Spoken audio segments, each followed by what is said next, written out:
From imposter syndrome to overwhelm to figuring out your own self-accommodations, starting a business on your own or running a small business can bring a tremendous amount of independence for those of us with autism and ADHD. And it can also come with unique challenges and its own kind of anxiety. I'm Brett the Audi Boss, and on this channel we talk about ADHD and autism in the workplace. I'm an autistic leader with ADHD, and I have over 10 years of leadership training and experience. Today I am thrilled to be talking to Patrick Casale, who's the co-host of Divergent Podcast with Dr. Megan Ann Enough, and also he hosts All Things Private Practice. Patrick is a mental health and addiction therapist. He's a group practice owner and a private practice coach and strategist for therapists. And he recently completed a TED Talk. Our conversation is in 3 parts. The first part is learning about how Patrick struggled with the formal workplace situation in an early job and how he made the critical decision to leave.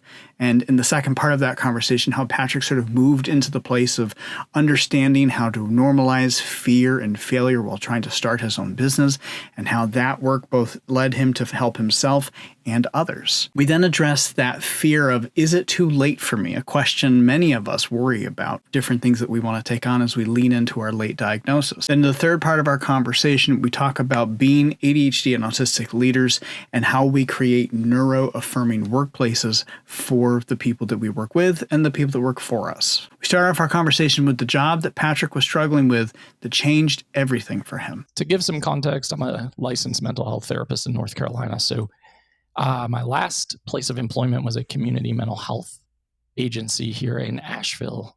And it was a 24-hour walk-in mental health urgent care. It was like one of the first of its kind in the area. And the whole goal was like reduce recidivism from people going to the hospital for mental health care. Mm-hmm. It was a great concept in theory, but drastically underfunded. I was working maybe like 60-hour weeks because I was in middle management. That's a no-win space to be. Cannot please the administration ever. You're never doing enough. And they're constantly asking like for more productivity, but with less resource. And then having to go to staff meetings and be like, hey guys, like we got to do more and we are not getting more help. And it was just so demoralizing to be involved in that type of environment day in and day out. And because it was a 24-hour locked facility, I was on call 24 hours a day, 365. And if a nurse called out at 2 a.m, it was my responsibility to figure out like, how do we fill this space with our limited staffing pattern? Burnout was so high, I ended up in the hospital. And like throughout that tenure, I was just thinking like, there's got to be something else. Like this is not sustainable for me. And because mental health programs in this country specifically at large do not really focus or talk about business ownership, it's almost taboo. There was never any other course in my mind other than like, this is my career. And if I can't handle it, then I guess maybe I chose the wrong career path. I can only imagine how sensor-wise and overwhelmed and like the stress levels that you were carrying with you throughout that entire experience, just how much pressure that must have been putting on you day in and day out. Yeah, it was a lot. You're like pounding caffeine constantly, right? Because you're like working 12-hour, 14-hour shifts. And then your sleep schedule is all jacked up and your mental health is all in disarray. And you kind of like trauma bond with your staff in a way because you're like seeing these horrific things happen on a daily basis and you're kind of like looking at each other like, I guess we just figure this out. What was your pathway out of that? How did you figure out I can go do something else? During that time, the agency I was with got another grant for another startup, and it was more of a like case management pathway instead of a clinical pathway. And I was like, I think I need less stress in my life. I'm going to apply for one of the team leads on this new grant. I end up getting the position. I do it for about a year, and it really just was not fulfilling. I mean, it was a lot of paperwork. It was a lot of sitting in an office. Similar issues with the other program where you're a startup and you're kind of having to constantly prove productivity goals and meet quotas. And I was just not happy at all. And I had this idea of starting my own private practice, and it felt like so taboo, almost like too risky and too pie in the sky. And I also have zero business training. And I just kept convincing myself like, nah, that's not for me. I kept seeing like all of these private practice startup checklists circulating within like therapist Facebook groups that I'm a part of. And I would look at them and get really overwhelmed and just be like, no, not today. As my level of burnout increased, I was trying to figure out ways to leave my job every day to go connect with people in the community who were in their own private practices for lunch or coffee. And they were telling me these stories about like, yeah, it's scary and it's a risk, but like, I've never been happier. And I was like, that seems like such a fantasy and so unrealistic. But I started like getting more and more excited about that possibility. I can't tell you how many times I wrote my resignation letter and like deleted it. My tipping point was that my agency was notorious for like celebrating the fact that they did not give raises. They were like, it was something they felt very prideful in for some reason. It was always like, we don't do raises, but we do like annual pizza parties. And I was like, okay, I can't pay the bills that way. So they finally announced like, all right, we're doing these annual across the board raises for each program based on productivity. Because I transferred to a new startup, I was one of the only people in the company that was told like, you're not eligible because you're at a new position. We can't gauge your productivity. So this is not something we can offer you. But everyone on my staff got raises. And I was like, well, this doesn't make sense to me. And they're like, well, hourly staff are different. Salaried staff, you're going to have to wait until next year. And I think that for me, the lack of it making sense, right? Like I was undiagnosed autistic at the time. I was like, this just doesn't make sense and I'm not okay with this. So I'm quitting. And that was kind of the final straw for me. And I wrote my letter of resignation that day. I naively like wrote a 90-day resignation letter. And I was like, they're going to need me, right? Like I'm a supervisor. My team needs me. My staff needs me. They replaced me in 2 days. Yep. Oh, so this is kind of what capitalism means. Yeah. All my years as a manager, I've learned there's a formula to the notice. The first week is, for people who give 2 weeks notice, the first week is usually nostalgia. And the second week is just done. Like people, nobody wants to do anything in that second week. The second week, the staff that are staying or working around that person have to make those changes. Yep. And the person who's leaving is just so like last week of school, I'm out of here, Yep. Exactly. But the companies will immediately move to replace us. There's no hesitation on their part. No, and it was a shock to the system, but it was also a good reality check. Mm-hmm. And I ended up cutting that 90-day notice to about a 40-day notice and ended up leaving sooner. But I do remember going on an exit interview with my program manager and some other staff. And I remember her saying to me, like, I'll see you back here in 30 days because nobody makes it on their own. And I was like, wow, that's a really weird, crappy thing to say. I thought we were friends. Yeah. But also challenge accepted. Mm-hmm. Fuel to the fire for sure for the first couple of years, because I had it in my mind, like, no matter what, I am going to make it work on my own and I will never go back to working for somebody else. Yeah. Yeah. Well, and especially, if you're anything like me, if someone says something like that to me, I am more determined than ever to prove them wrong. If they're going to, I don't know if that's PDA. It feels like PDA, but it's definitely the fire. I need to go get that thing done. 100%. I can't tell you how many times I've like anchored into that. Like when things were kind of rocky at first, when I started my own business, I would always try to keep stuff like that in my mind of like, okay, things are really tough right now, but I get to control the narrative and like I get to control the environment. And for me, that just outweighed anything that might resemble like quote unquote safety and security. As you're making that transition, I imagine now you're introducing, you've sunset one version of overwhelm, but were you walking into a different kind of overwhelm as you were sort of beginning your new business? Oh yeah. As someone who has always been very entrepreneurial, like I can remember doing yard sales and lemonade stands as a kid and shoveling driveways and stuff like that. And however, having zero business experience or training, it was tough. And the marketing side never felt unnatural to me because I enjoyed the networking component, but I really struggled with the dips, like the ebbs and flows. So if the phone didn't ring for a couple of weeks with new client calls, I would immediately default into imposter syndrome of like, see, you don't know what you're doing. This is not going to work. Or like, I still vividly remember one night in my office where I had 3 back-to-back-to-back no-show cancellations, and I didn't have any policy in place. So I didn't have any credit cards on file, and I didn't have any ability to collect any fee in that regard. So that was a moment where I sat there for like hours in the dark of my office, like convincing myself, this is clearly not going to work. This is a failure. You don't know what you're doing. And thankfully, as a therapist, I was able to like ground and regulate and just say like, okay, let's just pivot and adapt. Like, let's make the policy. Let's have everybody sign it. Let's make sure that we get really comfortable talking about it. And then going forward, this type of stuff won't happen again. Yeah. So it's just those moments as a small business owner where you're like, it's a roller coaster ride. I would hate to say to anyone listening that it's just completely filled with like joy and satisfaction. It's a bumpy road, but yeah.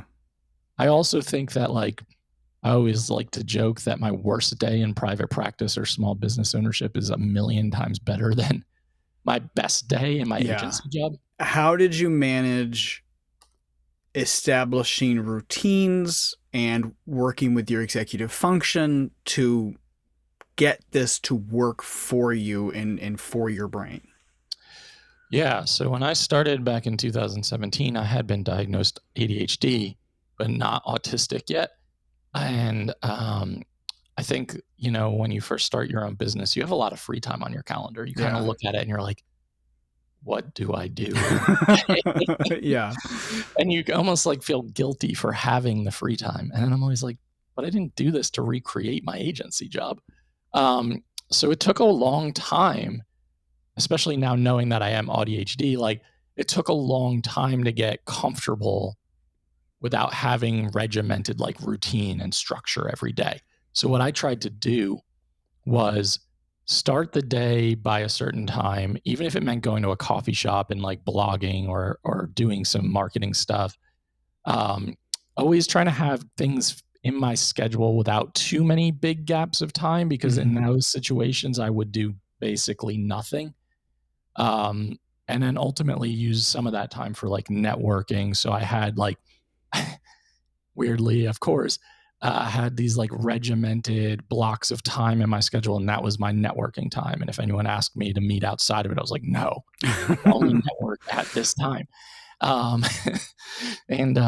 So I tried really hard to just build structure into a schedule where I was now working like 20 hours a week instead of 70, and then trying really hard to almost allow my nervous system to have like a decompression regulation time, as well as getting comfortable with being uncomfortable about my schedule. And my inclination was always to fill it, right? Like my inclination was always like free space, like fill it with something. Yeah. And I've had to really work hard on allowing there to be gaps for whatever reason and just trying to be more comfortable with that.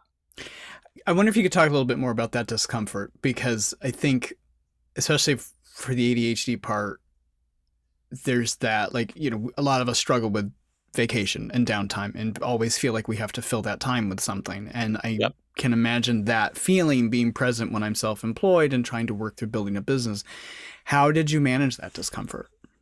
Not well.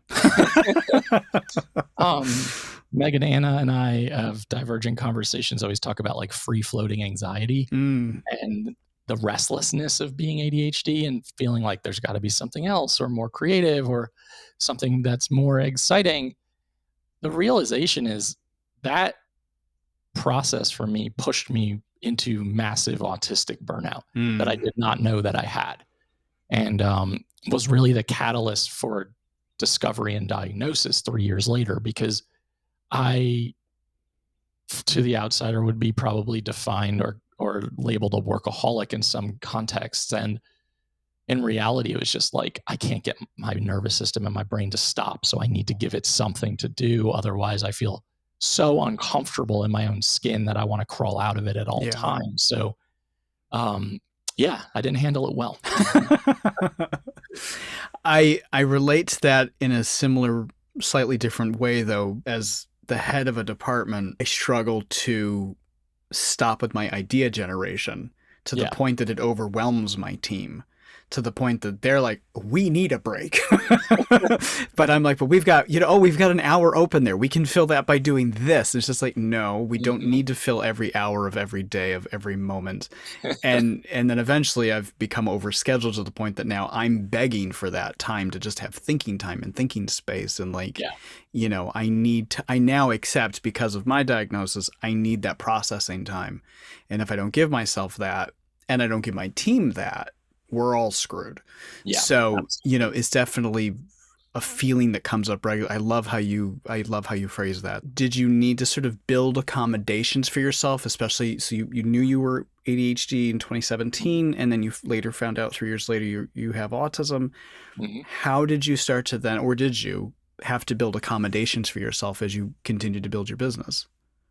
Yep. So as I started to grow my business and learn significantly more about my neurology, I had to build in and it's still a struggle. Let me just be really clear about this. Like that internal push pull of autism ADHD is constant for me. Yeah. Because there's always that part of me, like you're saying, idea generation, projects, creativity, seeking out stimulation and excitement. And the other side is autism, like waving the white flag of like, dude, no, like no more saying yes to meetings, no more like putting this stuff on your calendar. Like an ADHD won out for several years. I've gotten significantly better, and one accommodation I've really built in is like being able to boundary set by saying no to every new opportunity and really trying to step back and almost rank and weight it on a weekly basis of like, okay, here are these ideas or these opportunities. Does this meet green criteria, which is a go, yellow, which is caution and maybe, and no, and red is no, but not no forever, but no for right now. Mm-hmm. And I've had to really work hard on that.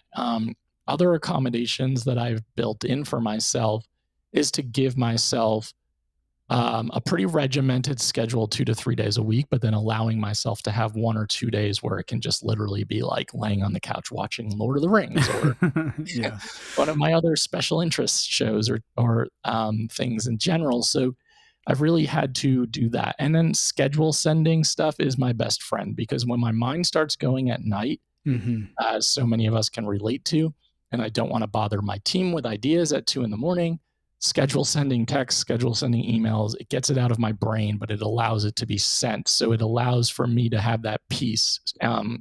So those are some things that I did. In terms of my like executive functioning, I think my autism always has overcompensated for my ADHD. I'm not someone who forgets things easily. I'm not someone who feels like traditionally like scattered in a sense. So like I'm very regimented in a lot of the things that I do. And I think it's helped overcompensate, but I also think it's helped lead to a tremendous amount of autistic burnout. Yeah. I want to go back to the scheduled send. I can't stress enough what a brilliant strategy that is. It's a small but very. I do the same thing. I'll sit here at like 9 o'clock, 10 o'clock, like you, 1 o'clock in the morning, and I'll have these ideas. And in the programs that I use, there's actually now a notification that comes up that says, "Don't you think it would be better to send this during working hours?" I'm like, yes, I should, so that I do the schedule send. I appreciate that little program prompt to remind me to do that. It's good to get you to pause for like a couple seconds before, because I've been there where I've just been like, boom, idea, boom, boom, boom, boom. And then I've had team members wake up and be like, what the hell is How are you now managing that imposter syndrome as you're getting a little bit more established, as you're getting a little bit more settled? How are you working through that part of it?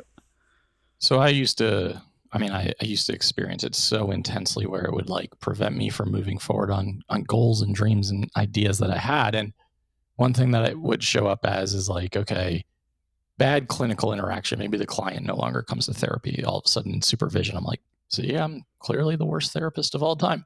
And my supervisor would be like, I think it's probably just rapport and maybe like not a good fit. And I'm like, oh, so part of this discovery process for me of realizing that I'm autistic is like allowing myself permission to unmask and be as authentically me as possible. And the realization then was like, oh, now I'm attracting like the right clients and people who are a good fit when I'm speaking the way that I typically speak or putting information out into the world the way I present. So fast forwarding to now, like I've had an interesting career trajectory since like 2020. I got bored of being a therapist, if I'm being very honest. I was bored of doing one-on-one therapy, and then we hit the pandemic, and I was like, I am so burnt out. Like, Yeah. we're in our homes. I'm working from home. I feel like I should have all this energy. I could see 40 clients a week if I wanted to. And then very quickly, it was like, oh shit, like we are dealing with the weight of the world. Like Yeah. this is a lot. I pivoted in that time and started like pursuing some other things that were interesting to me simultaneously by starting like all things private practice, which is where I was coaching therapists to take the leap and leave their agency jobs and start their own businesses and work through like imposter syndrome, self-doubt, perfectionism, etc. And it started funnily enough, it started with me doing like Facebook lives in my living room during 2020. I had zero audience, like not Yeah. a single person about imposter syndrome. And I would be feeling it, like my heart would be racing being on camera and being public. And my grandma would be the only one who would respond. She goes, your kitchen looks great, or the dogs look so good. I'm like, get out of here. This is the end of this. So I realized like the more I normalized this feeling of really struggling, and I didn't realize it was probably some RSD as well, but normalizing the fear and the self-doubt and the imposter syndrome and the perfectionism and talking about the normalization of it, normalizing fear and failure, that started to really become like my brand. And it launched into this whole other career path that I really never expected.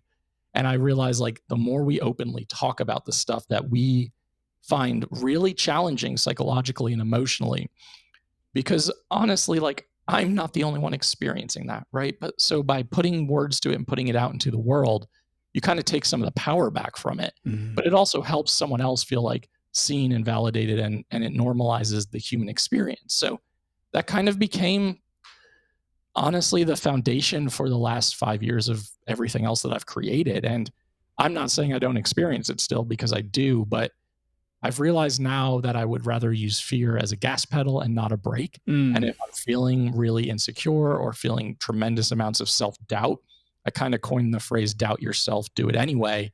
And that has become my motto, because anytime I feel those feelings, I know that I'm on the right path, instead of allowing it to be like, ooh, I'm going to shrink back and maybe these ideas are better suited for somebody else. How do you help people work their way through that doubt and keep going?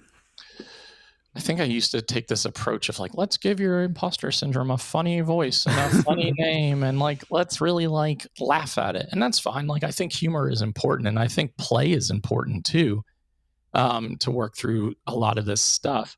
But I've also realized like, let's just acknowledge that it's here and that it's playing a role, and that for a long time, self-doubt and our body or our brain warning us that something is risky was developed in us like prehistorically. And now we need to think about it more so in terms of, okay, I acknowledge that that doubt is here. I'm noticing it showing up. It's allowed to be here, but I'm not going to let it drive the ship anymore. Like, I'm going to steer the ship, and it can sit in the back seat. And the more you put your ideas out into the world, the more you share them with people who are going to be positive and supportive, the easier it is to navigate through some of this stuff. Because I find that when that idea or those goals live in our brains and it's all cognitive, like cognition level, it can become really overwhelming and daunting. And it's a lot easier to just say, not today. But if I put it out onto social media or in a safe space with people who I know are supportive, and I get a positive response, or I realize the world didn't stop spinning, it doesn't take up as much weight. It's not as heavy. Yeah. So I really help people, challenge them to do some of that stuff. And it might feel really simplistic, but the reality is, like, how often do we have these dreams and aspirations and goals, but we never talk about them? Because that might mean if I do talk about it, that means I have to follow through, or someone's going to say it's not a good idea, or my RSD is going to be so bad that I have to completely back away from it.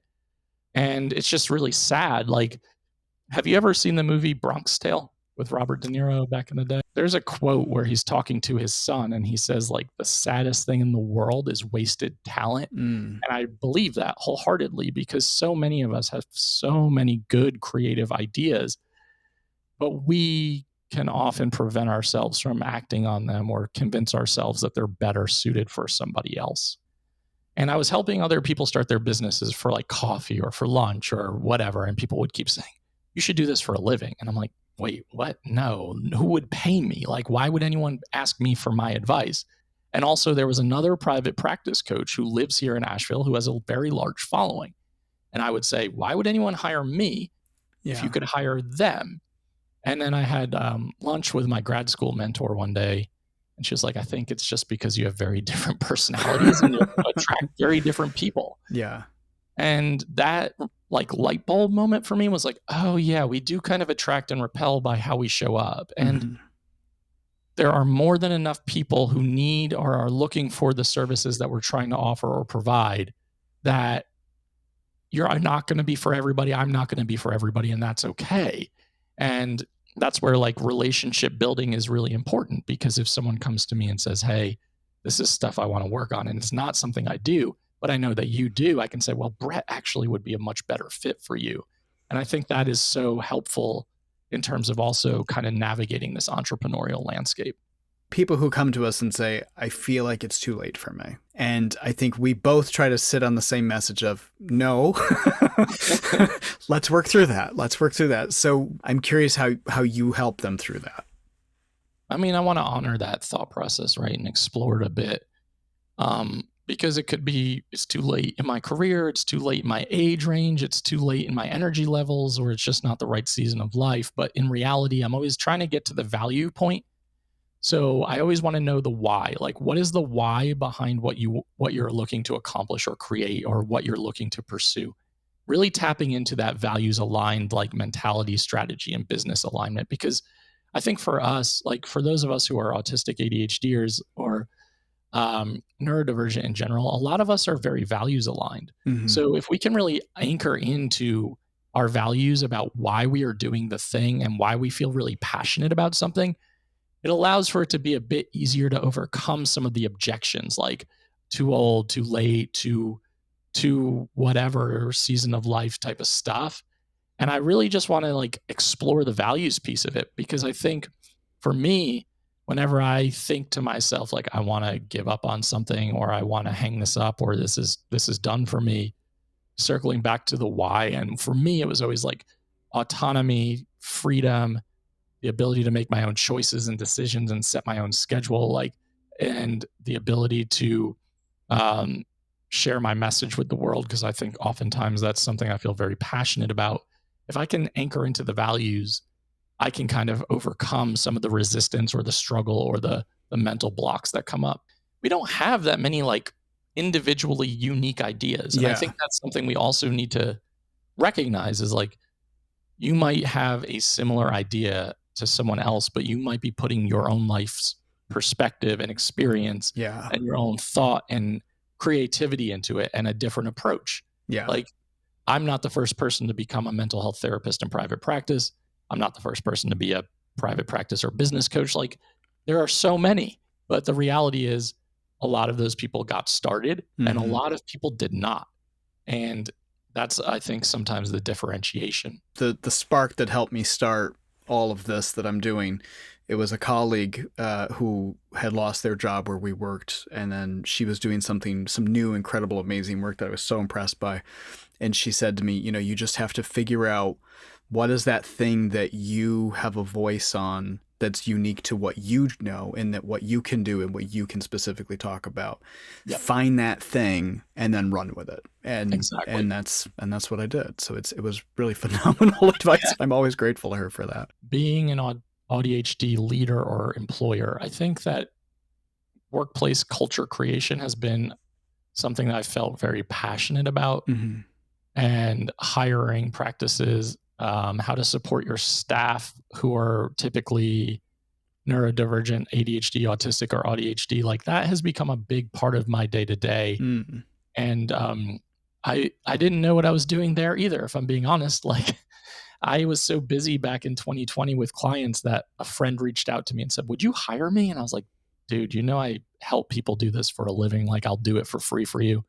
"No, I don't want to do any of the business side." And I was like, "Okay, you're going to be the guinea pig because I have no idea how to be a boss or an employer." And fast forward till now, and he's still with the company, and we have 25 therapists who are all autistic or ADHD or AuDHD. And I think it's a navigation system in a landscape where you're constantly trying to make sure that you are supporting neurology and being affirming and supporting communication style and processing style. And everyone's a bit different. So really trying to be a boss or leader or employer that doesn't see things as a black and white. Like, I never wanted to be the person who was like, you have to be here from these hours to these hours, or Yeah. like, you have to do things this way. And I've done a lot of training for organizations on how to create a more neuro-affirming workplace culture.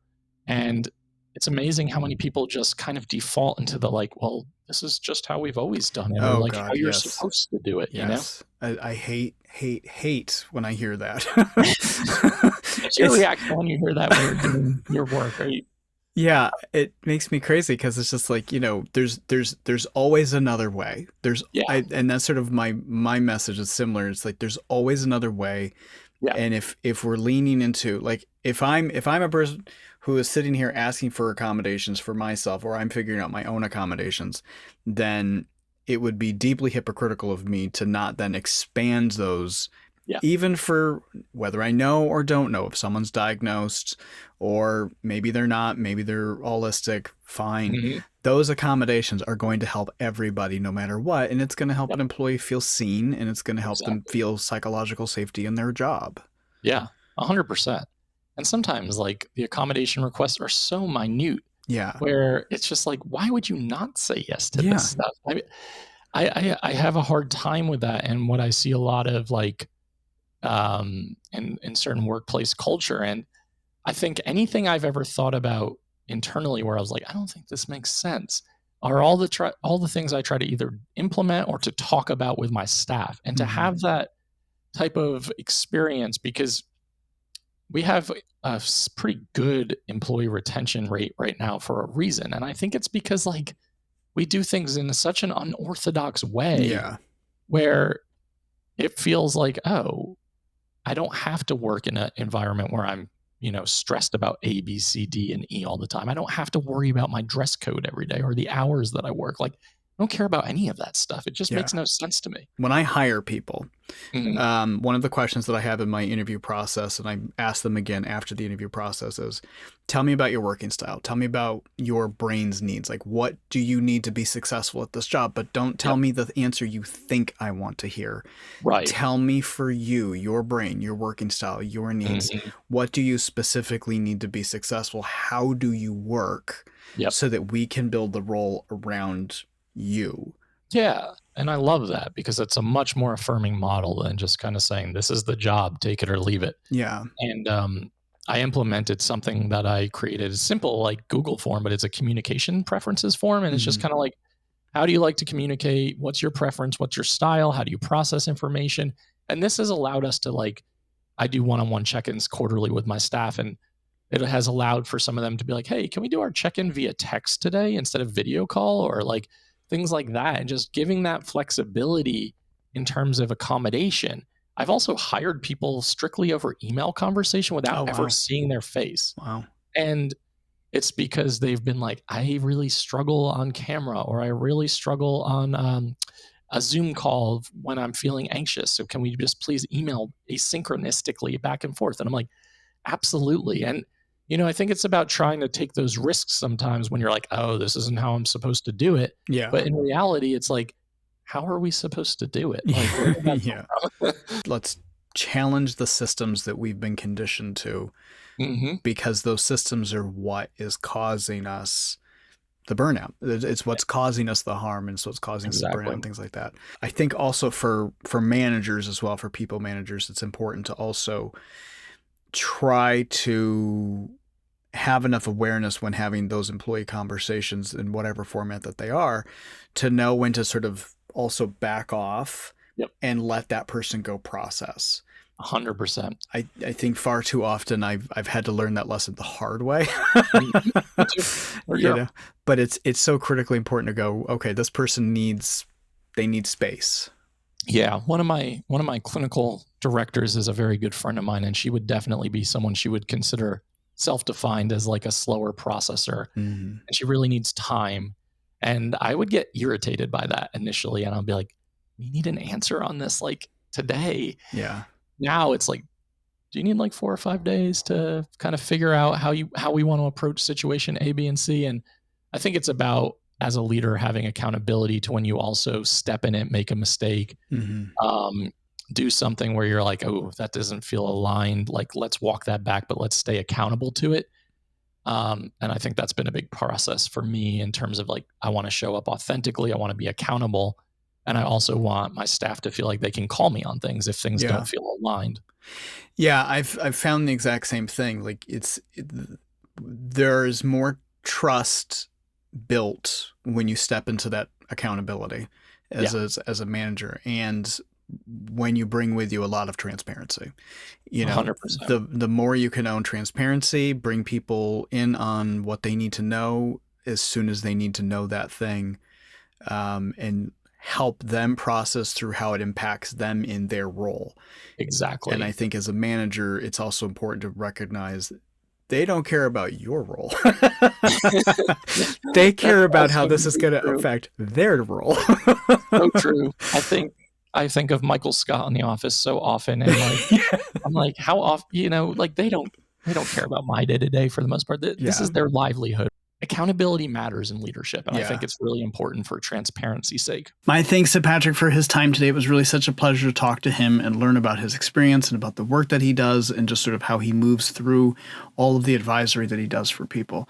You can hear more from Patrick on his podcast, All Things Private Practice, and also Divergent Conversations with Dr. Megan Ananoff. Patrick also recently shared his TED Talk on Instagram, and be sure to check out his website for more information about him, the podcast that he hosts, the coaching that he does, the practices that he runs, and all things that he's involved in. He's involved with a great many things, and it's definitely worth checking out. I've placed a link to all of those things in the description below. Thanks for watching, thanks for listening, and be sure to like and subscribe to the channel because it really does help my channel grow. And while you're here, be sure to check out some of the other topics that I have covered on this channel. And if there's a topic or an area you'd like for me to be diving into, leave me a comment on one of my videos or shoot me a note through the information in the bio on my page. Thanks for watching, and thanks for checking out the Audi Boss.